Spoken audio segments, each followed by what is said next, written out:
Hey guys, welcome back to the Agoge Show. I'm Nick Kumalatsos here with Byron Ovenstone and Josh Honsberger, and we are going to talk about why you're not seeing the results that you are not seeing. And the reason for that is you're soft. You're soft. Are they soft? The reality is we want to talk about mental toughness and you quitting, or you not going as hard as you can go or you could go. Right. I think people are really just limiting what their physical and mental capability are just because they've become mentally weak. Softer than 4-ply toilet paper. Yeah, I like to say baby poo. That's soft too. Yeah. You're just a pile of baby poo. Mentally flaccid? Yeah, mentally flaccid. You're good. It's gonna sting some egos. Yeah. But anyways, this is something that you talk a lot about. Right. How can we, well, first of all, why are we becoming more mentally weak as a culture?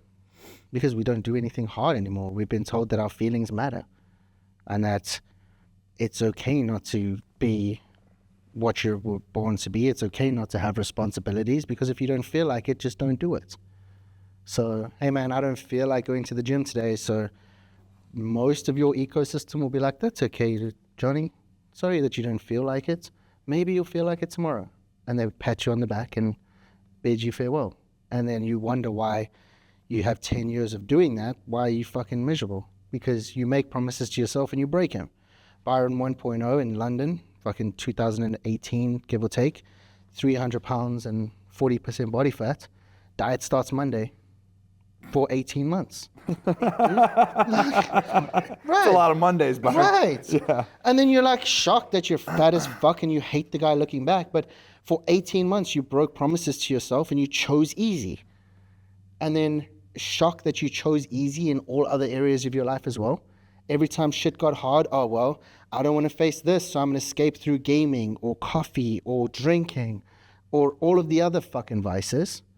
And it's just because you get to a point where you don't even trust you anymore. The shit that comes out of your own mouth, you don't believe it. The thoughts that you have, you don't believe You look in them. the mirror and you go, you're full of shit. Yeah, fuck this guy. Yeah. You're 18 months of saying diet starts Monday, bro. Shut up. Right? And then it gets to a point where, like, there's only one outcome. Well, there's potentially two outcomes, actually. You either fucking off yourself, which we tried and failed at, or you start keeping the promises to yourself. Yeah. And then you all of a sudden magically change the entire trajectory of your life. But more often than not, it's the ecosystem that you're surrounded by that just accepts mediocrity because they're all fucking mediocre. I say it all the time. You got 4 fat friends, you're going to be the 5th fat guy. Yeah. You got 4 fit friends. Guess what's going to happen to you, dude? Right. You're going to get in shape. You're going to get in shape, or you're going to leave them because you feel inadequate in their company. Josh, what do you think? We have a mentally weak epidemic? I think some of it starts with people not being honest with themselves about where they currently are sitting in the present moment. Good point. Yeah. Right? Like and then the acknowledgement of where they're really at. Yeah. And then kind of just, glazing over it with some of the stuff Byron said of, it's not that bad. It's okay. I'm not that fat. I'm not that lazy. I'm not that this. And then you draw it in a comparison module or mechanism to someone else who maybe is fatter than you, right? Or lazier than you. It doesn't mean you're not on the I'm not spectrum. that guy. Yeah. Instead of really just sitting down with yourself and kind of, doing a little, one-on-one, internal work and figuring out where am I actually really sitting. If I'm honest with myself, where do I sit physiologically, mentally, emotionally? And then once we identify where we sit, you can do it when there's no one else in the room. So I don't have to sit down with, another person and talk about it. Fucking sit down with myself, figure it out. And then to be like, okay, am I happy with where I'm at? I don't want to say comfortable because I fucking don't like that word, but do I desire where I am? Do I desire more? If I desire more, what is it that I desire more? And then start to set objectives and new measures in place, right, of where it is you want to go. Then you got to identify where it is you actually want to go. You're looking at me like you want me to go off on one. Oh, I can keep No, going. no. But I think that it kind of goes back to what you said, and looking at myself, I look at my pictures, you know, I look at my fat pictures from like 2015, 16, and it just brings me back to the story of me being, you know, Josh and I being in Afghanistan. I'm 240 pounds and single digit body fat. And then fast forward a couple years, literally just a couple years, I'm 240 pounds and like 30% body fat. yeah, And when I got there, Mario and I were talking about this. Like, I looked in the mirror and kind of did what Josh did. I took inventory of where I was at, and was like, what the fuck has happened? And when I analyzed what had happened, it was really came down to me being in special operations, doing a bunch of hard things all the time. That became the norm, right? When I left the service, I was like, oh God, I don't have to do hard things anymore. I deserve a break. I believe that, dude. I believe that too. Yeah. I was like, I've worked hard. I've achieved all these different things. I deserve to take the foot off the gas. Right. And, which is funny because that voice is not your friend. That voice telling you that you deserve that. You're owed. Yeah, exactly. You're owed that, you know? And so here I am, I'm looking at 240, this fat gut hanging over my waist, you know, on a beach, this picture. I'm just like, what happened?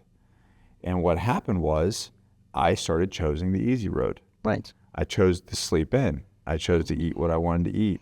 I was still training. I always trained. I was training too. You know, but training got harder, you know, and I'm just, and I'm getting older. So there's a lot of different factors, but the reality is if you just take it all down to like brass tacks, I was just choosing the easy road. I was choosing easy over hard.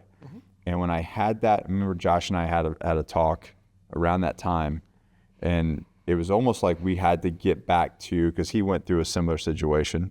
I mean, obviously you had the injury and everything, but you were definitely not where you wanted to be at that particular time physically, and neither was I.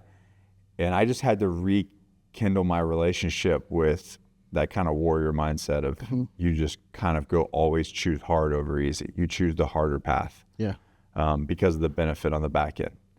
And what's interesting is if you really sit and think about it, the most things that you're proud of were not easy things. They're always the hardest thing, that like something you had to work really for, you had to restrict, you had to grind for, you had to dig in, you had to dig deep and not quit. And when you achieved that objective, it was like, I'm fucking proud of that. Right. And I had to get back to that. And as soon as I started choosing the more disciplined route, kind of what you said, like my feelings no longer matter. I don't feel like going to the gym. I don't feel like going to jiu-jitsu most of the time either, but I do anyway. You know, if my feelings are invalid, No. because they come and go with the wind. Dude, watch a fucking sad movie and you feel sad. Yeah. So your feelings are that easy to manipulate. Right. So fuck your feelings. Right. And just do, and then create, and that's where, you know, going back to our special operations background, that's where I was like, okay, what's the goal on the board? What's the plan that gets you to the objective? You run that plan regardless of what way the wind blows, what your feelings are, what's going on in your life. You just have the discipline and consistency to stick to that.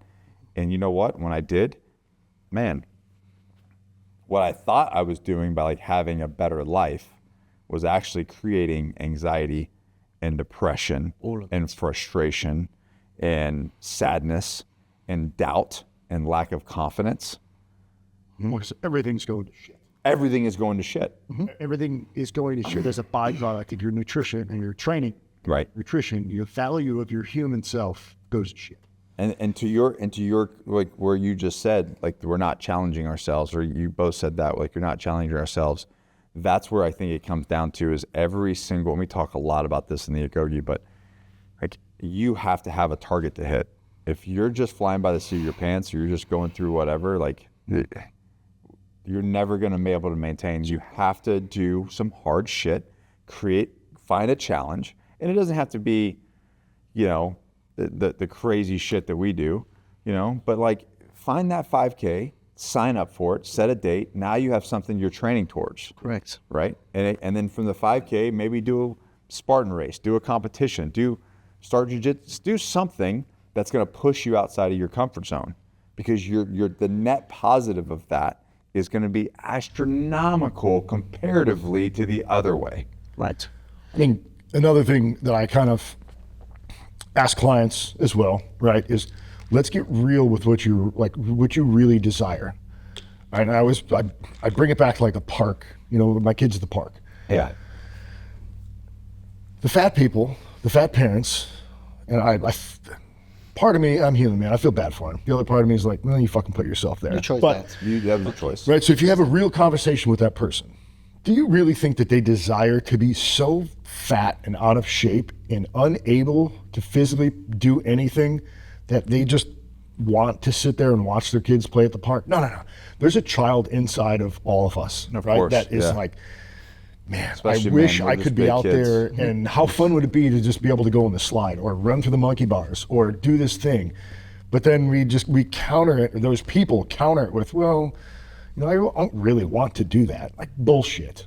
Like you're fucking lying to You yourself. just physically can't do You it. just physically cannot. And so because you physically cannot, there's like an embarrassment mechanism that comes into play.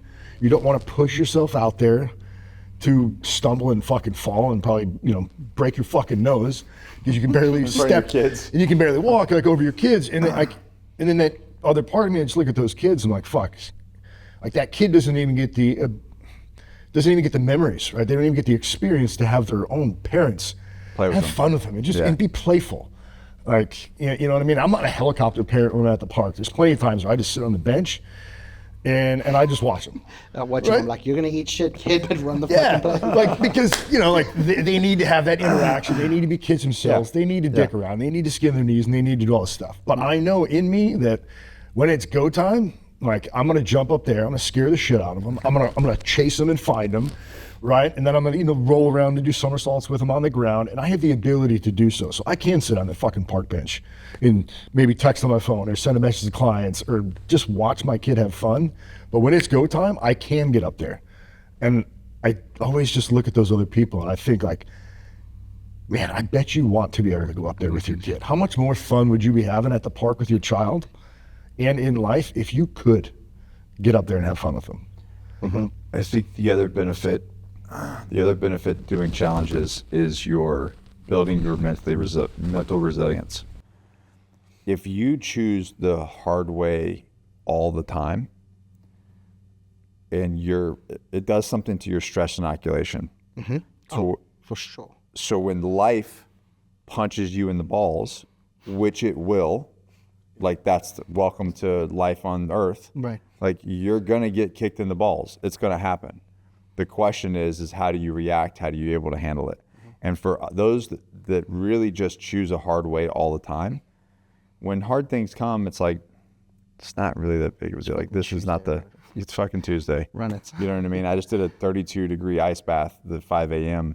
So this problem that was difficult. That really sucked. I can handle this. Right. You know, But people don't think that they correlate. 100% they course they they do. 100% correlate. Of course. Yeah. Well, it's just a thing, and then this is a different hard thing, and they don't matter. They can't touch each other. Absolutely not. They do. They're 100% alike. Yeah. Well, when you're standing outside of that 32-degree tub, there's a conversation that happens. Yes, it does. Like, let's not bullshit. I don't each other. care. I don't care how many times you've done it. Motherfucker, I've done 10,000 ice baths, and that's not an exaggeration. They used to throw us in ice all the time for sport. I've got sets and reps more than the average person on earth. And still. And even then, I'm like, I look at that one, I'm like, bitch. It takes me about 5 seconds. Like, it's not a long conversation, but I'm like, I don't even. But have you've to do worked this. you've worked that conversation down to Correct. 5 seconds. Right. I'm like, I don't have to do this. Who are we proving this to? And then I'm like, shut the fuck up, and I get it. No lie. I have gone in my garage in the morning and then like piddled around for like 15 minutes before getting in this thing. Clean this or straighten Yeah, I'm like, just check my phone and blah blah blah, and you know, it's like 5 in the morning, and then once I'm like, fuck, I just get in and do it, And then I get done, I'm like, it wasn't that bad. No, What it's is, never what, bad. why is that little voice in there? Initial shock. Right. Initial change from everything is okay, everything is fine, right? Like, I'm good, to I just got in. So that first 5 seconds or so, that initial drastic change mechanism is it. And after that, it's fucking fine. But it's the conversation of, oh, dude, I was just in bed next to my hot ass wife. Like, I could just still be in there chilling and having a good time, and I'm choosing to be in a fucking cold tub. This is stupid. Like, who am I doing this for? Who am I trying to, like, I don't have to do this. Right. And it's like that quick little dialogue that happens, and then you're like, bro, this is why you do it. To shut this fucker up. Yeah. And then you get in, and then 15 minutes later when you get out, you're like, okay, that was rough, but that didn't break me. And I'm not saying that you have to do ice baths. No. It's just- cetera. It's an example of doing something hard. Yeah. One, there's obviously physical benefits. If you train as much as we do, it's kind of a requirement to maintain some level of recovery and feeling good. But no, my point to it all is we're not choosing things. We're not intentionally choosing the hard way. Right. We're as a populace and the net result, you can see the net result of it in America. But the reality is we've chosen the easier route, and because of that, we have that return. Correct. You know, that's the return that we have, which is our heart disease and obesity, and our youth being like 8 out of 10 kids being obese, and it's not a good look for the future. No. It's not a good look for the future. And, you know, not to go down this rabbit hole, but I think it's by design by society and government and corporations that they want you fat, sick, and dependent, because a man who takes the discipline route, chooses the hard way, gets the result of that, realizes that hard work and that challenges and choosing that way is more beneficial for him and his family, and he gets that return. That person is not easily manipulated, not easily controlled, because they're making decisions. They're going to constantly, based off of reps and sets, are constantly going to make the decisions that are in the best interest of them and theirs. I'm always looking at it as a byproduct as well. Like, how many second and third order effects can this thing have by me choosing this? Yeah. Right. First order is obviously me going through it, choosing it, overcoming it, conquering it, whatever vernacular you want to use.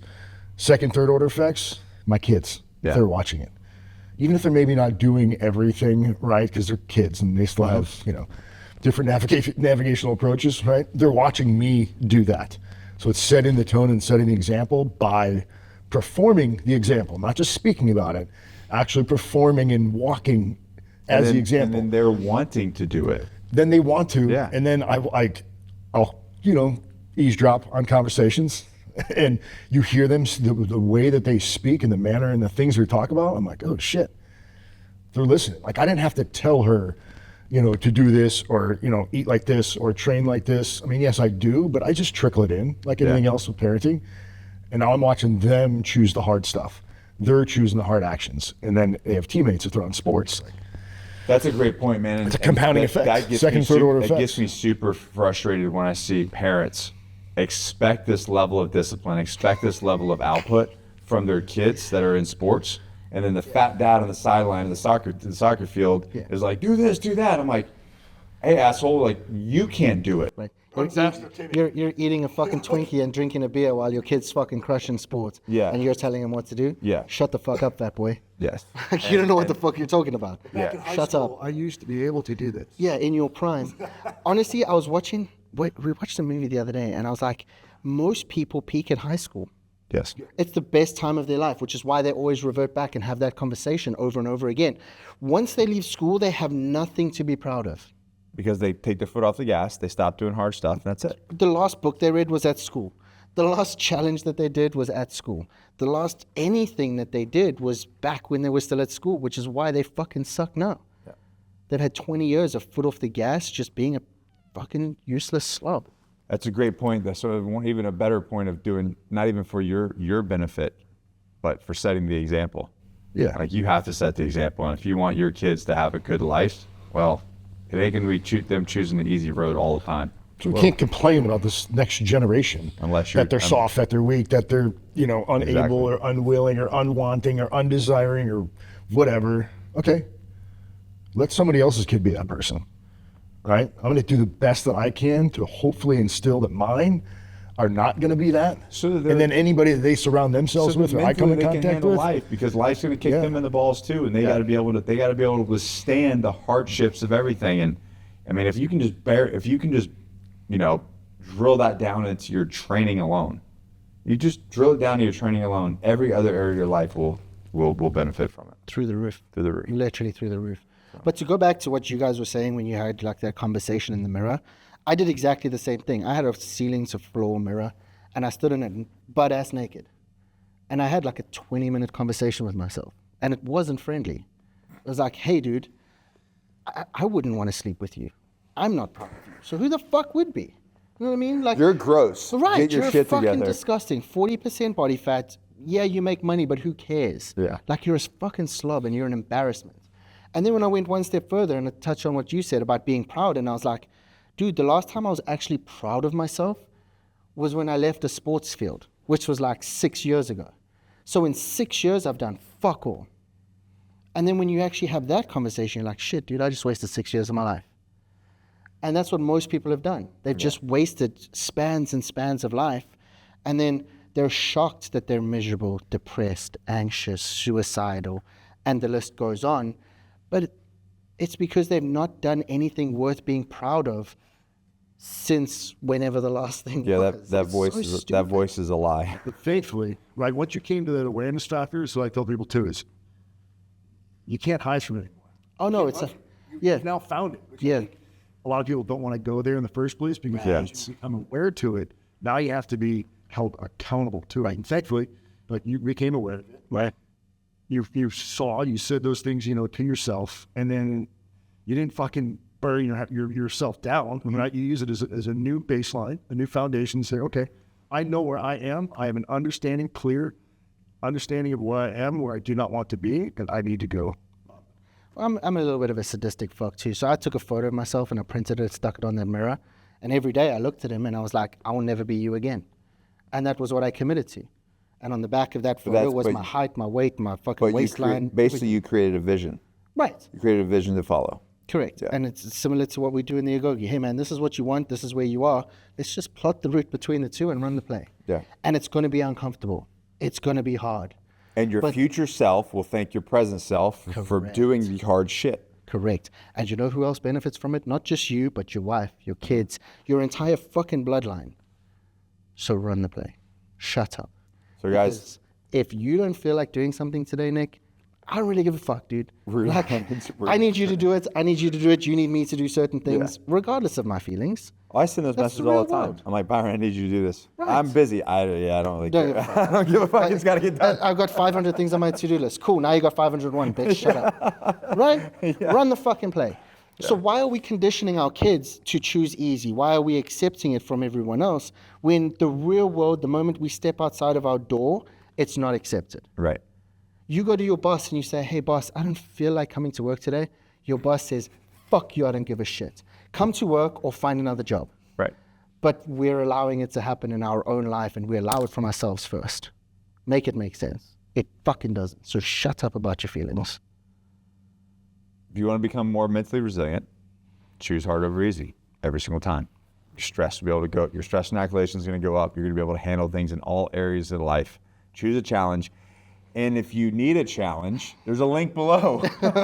Just so happens. Just so happens. Weird how that works out there, right? Guys, how have you become more mentally resilient, or what has caused you not to be mentally resilient? Drop it in the comments below. We'd like to know. Hit the subscribe button, the little bell, ting, give us a thumbs up. We'll see you guys in the next video.